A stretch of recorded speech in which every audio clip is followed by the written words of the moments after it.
एक नगर में भगवान शिव का एक भव्य मंदिर था, जहाँ हर वर्ष दूर दूर से भक्तजन शिवजी के दर्शन के लिए आते रहते थे। श्रावण का महीना था। दूर दूर से कावड़िए कावड़ लेकर भगवान शिव को जलाभिषेक करने आए हुए थे।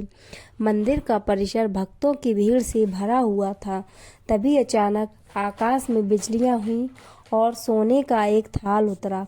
उसी के साथ एक भविष्यवाणी हुई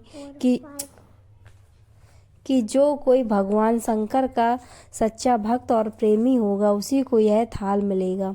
मंदिर के परिसर में उपस्थित सभी लोगों ने यह भविष्यवाणी सुनी।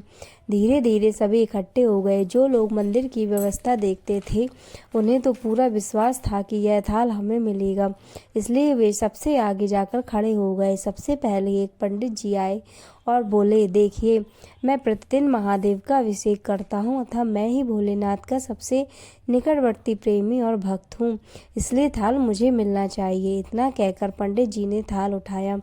जैसे ही पंडित जी ने थाल उठाया, थाल पीतल का हो गया। यह देखकर पंडित जी बड़े लज्जित हुए।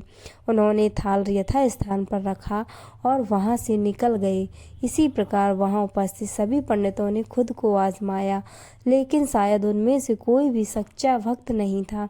उन्हें भी थाल यथा स्थान पर रखकर चले जाना पड़ा। इसके बाद उस नगर के राजा का आगमन हुआ। राजा साहब आगे आए और बोले, मैंने महादेव के मंदिर में बड़ी भारी दान दक्षिणा दी है, इसलिए यह थाल मुझे मिलना चाहिए।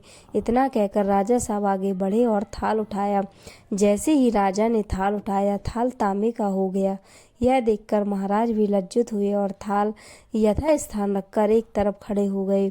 इसके बाद इसी तरह एक से बढ़कर एक दानी, महात्मा और भक्त पधारे और थाल उठाया, लेकिन किसी के हाथ में कुछ और किसी के हाथ में कुछ हो गया, लेकिन सोने का नहीं रहा।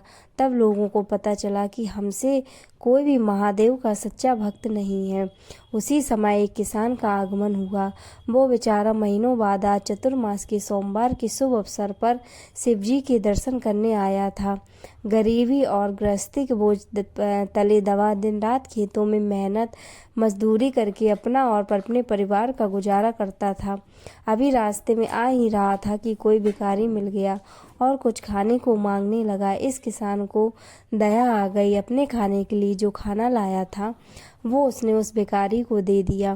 थाल के बारे में इसने भी सुना था, लेकिन इसने उस ओर कोई ध्यान ही नहीं दिया। सीधा भगवान के मंदिर में गया और महादेव का पूजन करके बाहर आ गया। परिक्रमा करके जाने को हुआ, तभी पीछे से एक व्यक्ति बोला, भाई, तुम भी थाल को उठाकर देख लो, हो सकता है तुम ही वह सच्चे भक्त हो जिसके लिए यह थाल आया है। किसान को लगा वह व्यक्ति उसका मजाक बना रहा है। किसान ने हंसते हुए कहा, भाई, मैं तो कोई पूजा पाठ भी नहीं करता, महीनों एक आध बार मंदिर आ जाता हूँ, मैं काहे का सच्चा भक्त। वह अजनबी बोला, भाई, हम तो देख चुके हैं, हमारी भक्ति तो दो कौड़ी की भी नहीं है। अब तुम भी अपना हाथ लगाकर देख लो। सोने का थाल मिले ना मिले, किंतु पता चल जाएगा कि तुम्हारी भक्ति में कितनी सच्चाई है। लोगों ने बहुत आग्रह करने पर आखिर उस भोले भाले किसान ने जाकर थाल उठा ही लिया। जैसे ही उसने थाल उठाया, लोगों के आश्चर्य का ठिकाना नहीं रहा। सोने का थाल रोशनी से चमचमाने लगा। यह देख सब लोगों में खुशियों की लहर दौड़ गई। सभी लोग उसके जयकारे लगाने लगे और पूछने लगे कि भाई, तुम ही सच्चे भक्त हो, अब हमें भी बता दो कैसी भक्ति करते हो जिससे भगवान महादेव तुमसे इतने प्रसन्न हैं। तो किसान बोला, भाई, मैं कोई भक्ति नहीं करता, मैं केवल दिन भर खेतों में काम करता हूँ और थोड़ा समय निकालकर ज़रूरतमंद लोगों की मदद करता हूँ। इसके अलावा मैं कोई विशेष कार्य नहीं करता। लोग पूछने लगे, तुम लोगों की मदद क्यों करते हो? हंसते हुए किसान बोला, सुकून।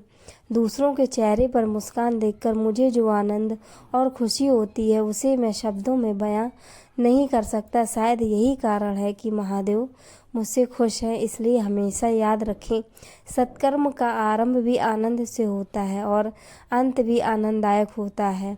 दुष्कर्म का आरंभ भी दुख से होता है और अंत भी दुखदायक होता है। आप सैकड़ों मील की यात्रा करके भी दूसरों का दिल दुखाते हैं तो आपकी वह तपस्या, साधना पाना और महादेव का दर्शन धूल के बराबर हो जाता है।